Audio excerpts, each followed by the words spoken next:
शांति। 19 फरवरी 2025 प्रातः मुरली ओम शांति बाप दादा मधुबन। आज बाबा ने सुनाया, मीठे बच्चे, तुमने अब तक जो कुछ पढ़ा है उसे भूल जाओ। जीते जी मरना माना सब कुछ भूलना, पिछला कुछ भी याद ना आए। मीठे बच्चे, तुमने अब तक जो कुछ पढ़ा है उसे भूल जाओ। जीते जी मरना माना सब कुछ भूलना, पिछला कुछ भी याद ना आए। आज की मुरली से बाबा ने प्रश्न किया, जो पूरा जीते जी मरे हुए नहीं है उनकी निशानी क्या होगी। उत्तर में बाबा ने बताया, वह बाप से भी आरग्यू करते रहेंगे, शास्त्रों का मिसाल देते रहेंगे। जो पूरा मर गए वह कहेंगे, बाबा जो सुनाते वही सच है। बाबा कहते, इस हमने आधा कल्प जो सुना वह झूठी था, इसलिए अब उसे मुख पर भी ना लाए। बाप ने कहा है, hear no evil, see no evil, talk no evil. आज की मुरली से बाबा ने गीत बजाया, ओम नमो शिवाय, ओम शांति। बच्चों को समझाया गया है, जब शांति में बिठाते हो जिसको नेष्ठा अक्षर दिया है, ये ड्रिल कराई जाती है। अब बाप बैठ रूहानी बच्चों को समझाते हैं कि जो जीते जी मरे हैं, कहते हम जीते जी मर चुके हैं। जैसे मनुष्य मरता है तो सब कुछ भूल जाता है, सिर्फ संस्कार रहते हैं। अभी तुम भी बाप का बनकर दुनिया से मर गए हो। बाप कहते हैं, तुम्हारे में भक्ति के संस्कार थे, अब वह संस्कार बदल रहे हैं। तो जीते जी तुम मरते हो ना। मरने से मनुष्य पड़ा हुआ सब कुछ भूल जाता है, फिर दूसरे जन्म में नए सिर पढ़ना होता है। बाप भी कहते, तुम जो कुछ पढ़े हुए हो वह भूल जाओ। तुम तो बाप के बने हो ना। मैं तुमको नई बात सुनाता हूँ। तो अब वेद शास्त्र ग्रंथ जप तप आदि ये सब बातें भूल जाओ। इसलिए ही कहा है, hear no evil, see no evil, talk no evil. ये तुम बच्चों के लिए है। कहीं बहुत शास्त्र आदि पढ़े हुए हैं, पूरा मरे नहीं हैं तो फालतू आरग्यू करेंगे। मर गए फिर कभी आरग्यू नहीं करेंगे, कहेंगे बाप ने जो सुनाया है वही सच है, बाकी बातें हम मुख पर क्यों लाए। बाप कहते हैं, ये मुख में लाओ ही नहीं, हियर नो इविल। बाप ने डायरेक्शन दिया है ना, कुछ भी सुनो नहीं, बोलो अभी हम ज्ञान सागर के बच्चे बने हैं तो भक्ति को क्यों याद करें। हम एक भगवान को ही याद करते हैं। बाप ने कहा है, भक्ति मार्ग को भूल जाओ। मैं तुमको सहज बात सुनाता हूँ कि मुझ बीज को याद करो तो झाड़ सारा बुद्धि में आ ही जाएगा। तुम्हारी मुख्य है गीता, गीता में ही भगवान की समझानी है। अब ये नई बात पर हमेशा ज़्यादा ध्यान दिया जाता है भी बड़ी सिंपल बात। सबसे बड़ी बात है याद करने की। घड़ी घड़ी कहना पड़ता है, मन मनावो, बाप को याद करो, यही बहुत गुहा बातें हैं। इसमें ही विघ्न पड़ते हैं। बाबा कहते इसमें ही विघ्न पड़ते हैं। बहुत बच्चे जो सारे दिन में 2 मिनट भी याद नहीं करते, बाप का बनते भी अच्छा कर्म नहीं करते तो याद भी नहीं करते, विकर्म करते रहते हैं, बुद्धि में बैठता ही नहीं है। तो कहेंगे ये बाप की आज्ञा का निरादर है। तो उनको क्या कहेंगे, ये बाप की आज्ञा का निरादर है। पढ़ नहीं सकेंगे, वह ताकत नहीं मिलती। जिस्मानी पढ़ाई से भी बल मिलता है ना। पढ़ाई है सोर्स ऑफ इनकम, शरीर निर्वाह होता है सो भी अल्पकाल के लिए। कई पढ़ते पढ़ते मर जाते हैं तो वह पढ़ाई थोड़े ही साथ ले जाएंगे, दूसरा जन्म ले फिर नए सिर पढ़ना पड़े। यहाँ तो तुम जितना पढ़ेंगे वह साथ ले जाएंगे, क्योंकि तुम प्रारब्धि पाते हो दूसरे जन्म में। बाकी तो वह सब है ही भक्ति मार्ग। बाबा कहते क्या क्या चीज़ें हैं, ये कोई नहीं जानते। रूहानी बाप तुम रूहों को बैठ ज्ञान देते हैं। एक ही बार बाप सुप्रीम रूह आकर रूहों को नॉलेज देते हैं, जिससे विश्व के मालिक बन जाते हो। भक्ति मार्ग में स्वर्ग थोड़ा ही होता है, अभी तुम धड़ी के बने हो।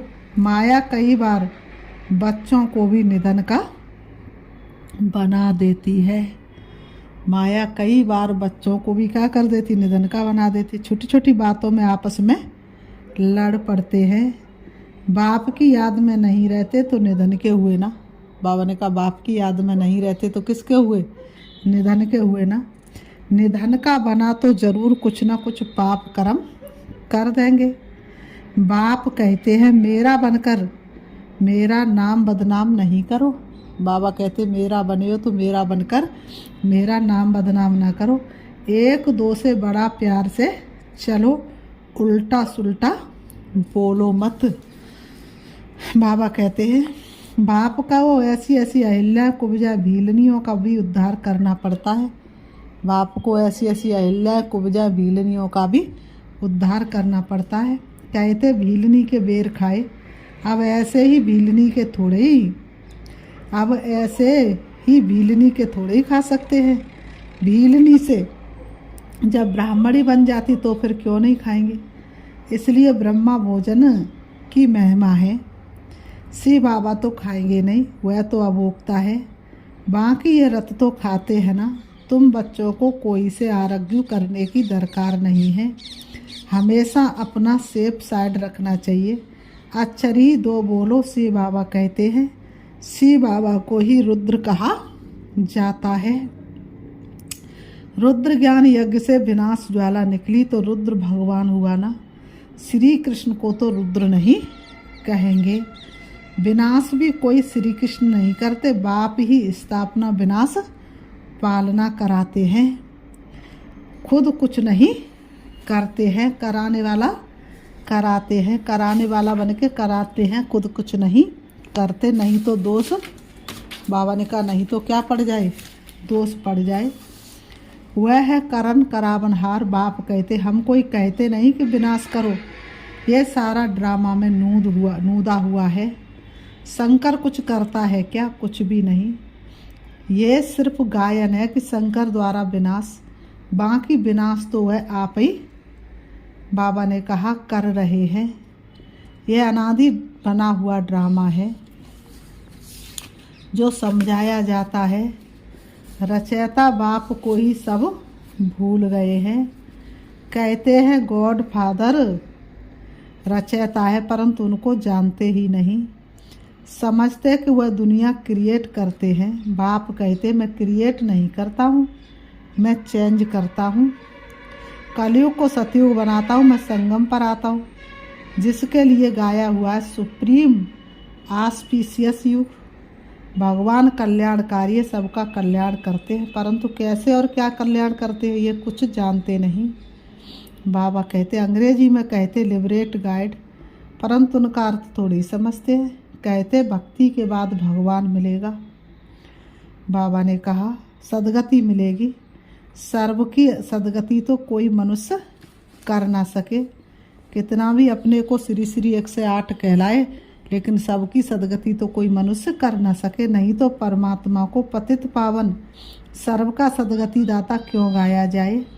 बाप को कोई भी जानते नहीं, निधन के हैं। बाप से विपरीत बुद्धि है। अब बाप क्या करे, बाप तो खुद मालिक है। उनकी शिव जयंती भी भारत में मनाते हैं। बाप कहते मैं आता हूँ भक्तों को फल देने, आता भी भारत में हूँ। आने के लिए मुझे शरीर तो जरूर चाहिए ना। प्रेरणा से थोड़ी कुछ होगा। इनमें प्रवेश कर इनके मुख द्वारा तुमको ज्ञान देता हूँ। गऊ मुख की बात नहीं है, ये तो इस मुख की बात है। मुख तो मनुष्य का चाहिए ना। बाबा ने कहा मुख तो किसका चाहिए, मनुष्य का चाहिए, ना कि जानवर का। मुख तो मनुष्य का चाहिए, ना कि जानवर का। इतना भी बुद्धि में, बाबा ने कहा इतना भी बुद्धि काम नहीं करती है। दूसरी तरफ फिर भागीरथ दिखाते हैं, वह कैसे और कब आते हैं जरा भी किसको पता नहीं है। तो बाप बच्चों को बैठ समझाते हैं कि तुम मर गए तो भक्ति मार्ग को एकदम भूल जाओ। शिव भगवान वाच मुझे याद करो तो विक्रम विनाश हो जाएंगे। मैं ही पतित पावन हूँ, तुम पवित्र हो जाएंगे, फिर सबको ले जाऊंगा। मैसेज घर घर में दो। बाप कहते मुझे याद करो तो विक्रम विनाश होंगे, तुम पवित्र बन जाएंगे। विनाश सामने खड़ा है, तुम बुलाते भी हो, हे पतित पावन आओ, पतितों को पावन बनाओ। राम राज्य स्थापन करो, रावण राज्य से मुक्त करो। वह हर एक अपने अपने लिए कोशिश करते हैं। बाप तो कहते मैं आकर सर्व की मुक्ति करता हूँ। सभी 5 विकारों रूपी रावण की जेल में पड़े हैं। मैं सर्व की सदगति करता हूँ। मुझे कहा भी जाता है दुख हरता सुख करता। बाबा कहते मुझे क्या कहा जाता, दुख हरता सुख करता।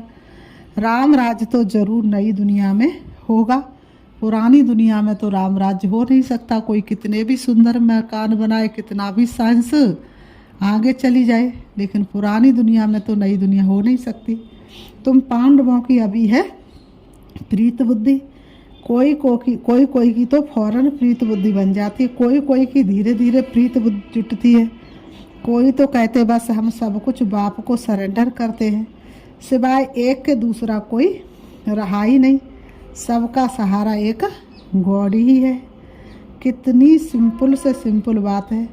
बाप को याद करो और चक्र को याद करो तो चक्रवर्ती राजा रानी बनेंगे। ये स्कूल ही है विश्व का मालिक बनने का, तब चक्रवर्ती राजा नाम पड़ा है। चक्र को जानने से फिर चक्रवर्ती बनते हैं। ये बाप ही समझाते हैं, ये सारी बातें बाप ही समझाते। बाकी आरोग्य कुछ भी नहीं करनी है। बोलो भक्ति मार्ग की सब बातें छोड़ो। बाप कहते सिर्फ मुझे याद करो। मूल बात ही ये है, जो तीव्र पुरुषार्थी होते हुए जोर से पढ़ाई में लग जाते हैं। जिनको पढ़ाई का शौक होता है वह सवेरे उठकर पढ़ाई करते। भक्ति वाले भी सवेरे उठते हैं। नौदा भक्ति कितनी करते, जब सिर काटने लगते तो साक्षात्कार होता है। जब सिर काटने के लिए तैयार हो जाते तब साक्षात्कार होता है। यहाँ तो बाबा कहते ये साक्षात्कार भी नुकसानकारक है। साक्षात्कार में जाने से पढ़ाई और योग दोनों बंद हो जाते हैं, टाइम वेस्ट हो जाता है। इसलिए ध्यान आदि का शौक तो बिल्कुल नहीं रखना है। ये बड़ी बीमारी है जिससे माया की प्रवेशता हो जाती है। जैसे लड़ाई के समय न्यूज़ सुनाते हैं तो बीच में ऐसी कुछ खराबी कर देते जो कोई सुन ना सके। माया भी बहुतों को विघ्न डालती है, बाप को याद करने नहीं देती है। समझा जाता है इनकी तकदीर में विघ्न है।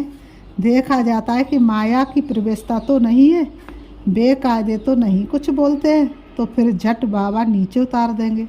बहुत मनुष्य कहते हमको सिर्फ साक्षात्कार हो तो इतना सब धन माल आदि हम आपको दे देंगे। बाबा कहते ये तुम अपने पास ही रखो, भगवान को तुम्हारे पैसे की क्या दरकार रखी है।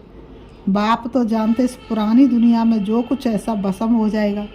बाबा क्या करेंगे, बाबा पास तो पूरी पूरी बूंद बूंद तालाब हो जाता है। बाप के डायरेक्शन पर चलो, हॉस्पिटल कम यूनिवर्सिटी खोलो जहाँ कोई भी आकर विश्व का मालिक बन सके। 3 पैर पृथ्वी में बैठ तुमको मनुष्य को नर से नारायण बनाना है, परंतु 3 पैर पृथ्वी के भी नहीं मिलते हैं। बाप कहते हैं मैं तुमको सभी वेदों शास्त्रों का सार बताता हूँ। ये शास्त्र है सब भक्ति मार्ग के। बाबा कोई निंदा नहीं करते हैं, ये तो खेल बना हुआ है। बाबा कहते हैं ये तो खेल बना हुआ है, ये सिर्फ समझाने के लिए कहा जाता है। तो फिर भी खेल है ना, है तो फिर भी खेल ना। खेल की हम निंदा नहीं कर सकते हैं। हम कहते हैं ज्ञान सूर्य ज्ञान चंद्रमा, तो फिर वह चंद्रमा आदि में जाकर ढूंढते हैं। वहाँ कोई राजा रखी है क्या? जापानी लोग सूर्य को मानते हैं। हम कहते सूर्यवंशी हुआ, फिर सूर्य की बैठ पूजा करते हैं, सूर्य को पानी देते हैं। तो बाबा ने बच्चों को समझाया है कोई बात में जास्ती आरग्यू नहीं करनी है, जास्ती तीक तीक नहीं करनी है। बात ही एक सुनाओ। बाप कहते हैं माँ में कम याद करो। तो पावन बनेंगे। अभी रावण राज्य में सभी पतित हैं, परंतु अपने को पतित कोई मानते थोड़े ही हैं। बाबा कहते हैं बच्चे तुम्हारी एक आंख में शांति धाम, एक आंख में सुख धाम, बाकी से दुख धाम को भूल जाओ। तुम हो चैतन्य लाइट हाउस। अभी प्रदर्शनी में भी नाम रखा है भारत दी लाइट हाउस, लेकिन वह कोई थोड़े ही समझेंगे। तुम अभी लाइट हाउस हो ना। पोर्ट पर लाइट हाउस स्टीमर को रास्ता बताते हैं, तुम भी सबको रास्ता बताते हो मुक्ति और जीवन मुक्ति धाम का। जब कोई भी प्रदर्शनी में आते हैं तो बहुत प्रेम से बोलो गॉड फादर तो सबका एक है ना। बाबा ने कहा गॉड फादर तो सबका एक है ना।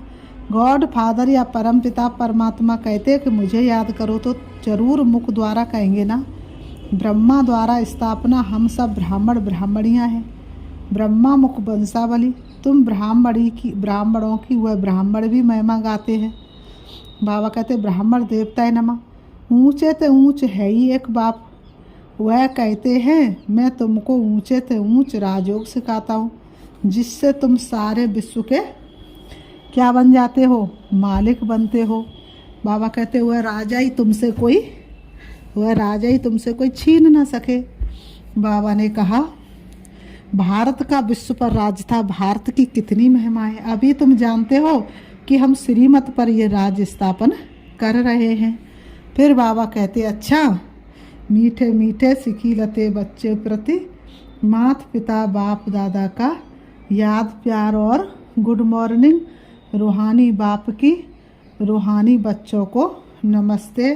हम रूहानी बच्चों की रूहानी बाप दादा को याद प्यार और नमस्ते नमस्ते नमस्ते।